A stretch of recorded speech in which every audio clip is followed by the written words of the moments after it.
Is everyone ready? Okay.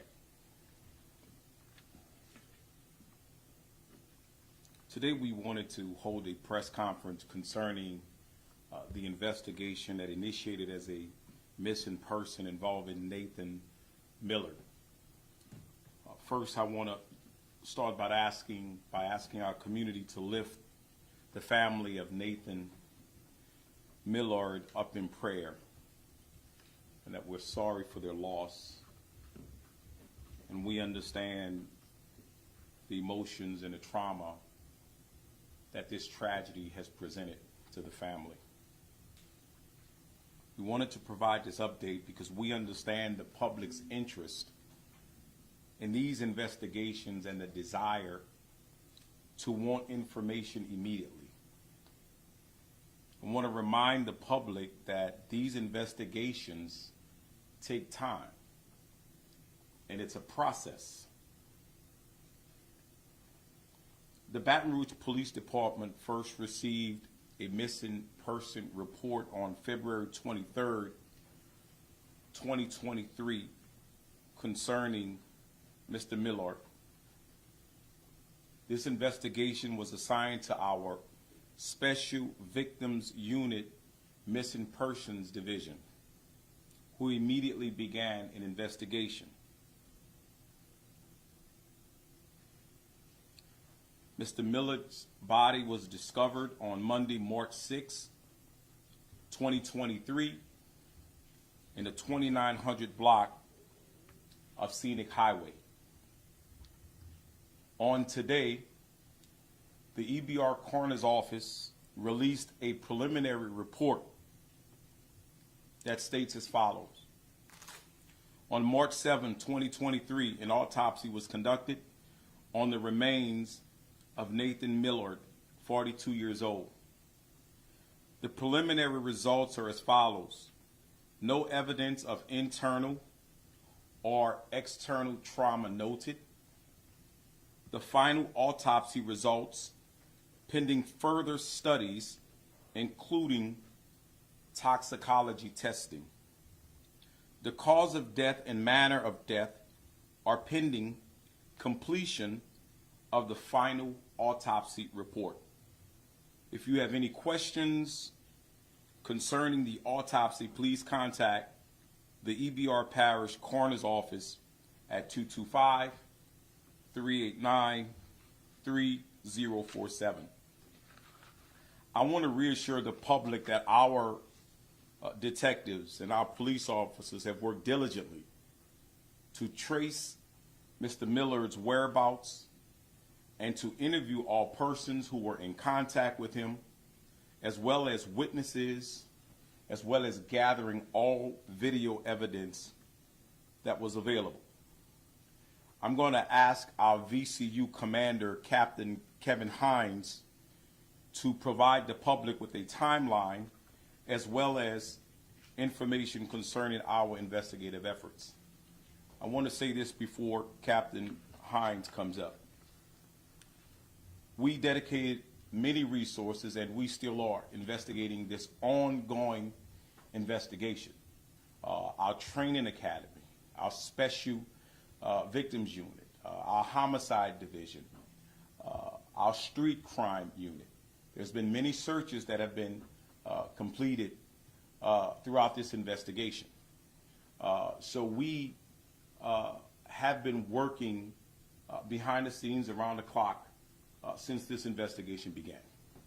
Now I'm going to ask Captain Hines to provide the timeline and information concerning our investigative efforts. All right. Thank you, Chief. Good afternoon. Just want to go over a couple of things that were discovered during the course of our investigation. There are going to be some details that I'm going to leave out for the fact that we are still investigating how Mr. Millard ended up where he did and what happened between the time he was last seen and the time that his remains were located. So the report was made on the 23rd, early that morning, about Mr. Millard being missing. Our detectives immediately began to investigate. They were able to determine that at about 10:30 p.m. the night prior, Mr. Millard left an establishment downtown. We were able to track his movements by using the surveillance equipment available at local businesses in the area. We discovered that he went to the Greyhound bus station on Florida Boulevard approximately an hour after he left the downtown establishment. At the bus station, he was actually offered help by a security guard at that location, which he declined. The security guard offered to call him a ride, offered to get him an Uber, to call the police for him. He didn't appear to be in distress. She just felt as though he was out of place. He declined that offer, and he left there under his own accord. He was seen throughout the next several hours. We were able to track him to several different businesses in the Baton Rouge area, and he was last seen, the last location that we were able to put him at was about 4:30 on Wednesday morning. We are talking to anyone who has had contact with him that we can find. We are currently asking that if anybody did have any contact with him during that time or after, that they reach out to the Baton Rouge Police Department. They can call Crime Stoppers at 344-7867. That's 344-STOP. And give the information to us that they're aware of what Mr. Millard's activities were, or where he was, or who he was with around that time. We're interested to talk to anybody who may have had any sort of interaction with him whatsoever during that time. What I can say is that at no point in time on any of the information that we've received or the videos that we've seen does Mr. Millard appear to have been in any sort of distress. He appeared to be at those locations under his own power, and it didn't appear that there was anything taking place criminally. At this time, we don't have any indication that there was any foul play involved. We are looking into how he ended up where he was, like I said before. But as of right now, we're just asking for anybody that may have had contact with Mr. Millard since the night of the 22nd to contact the police department and let us know.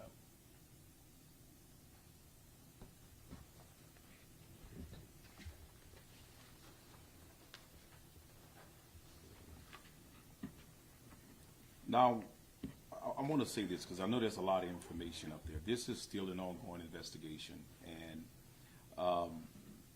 we do know that there has been information that has been released or that has been obtained or reported by the media.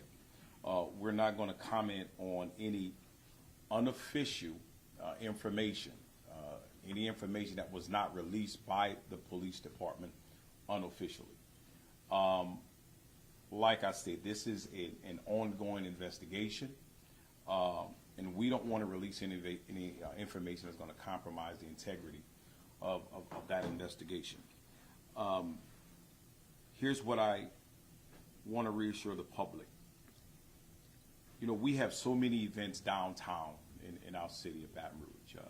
Just last weekend, the weekend prior to that, and so many more. Our downtown district, all the redevelopment that's going on down there, not just for events. We see the residential portion of our downtown development district is growing, as well as businesses. It is a safe place. It's a safe place to live.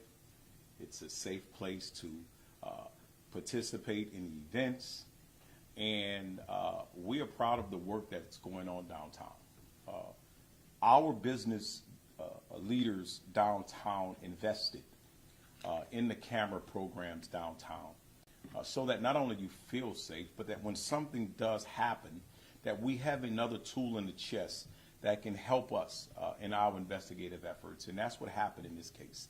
Not just those cameras that we have, but also cameras that are provided by businesses in the area as well. And I'm going to ask our downtown development district director, Ms. Whitney Hoffman, to say a few words. Thank you, Chief. I also wanted to offer our condolences to the family and definitely our appreciation to BRPD on all of the hard work they've done in this case. And just reiterate how safe downtown is. We are one of the safest places in the city to be. We have hundreds of events, thousands of visitors, thousands of workers, many residents, and we all have fun together and work together in an environment that is very safe with no major incidences. And we look forward to a continued partnership with BRPD to continue to keep it that way. Thank you.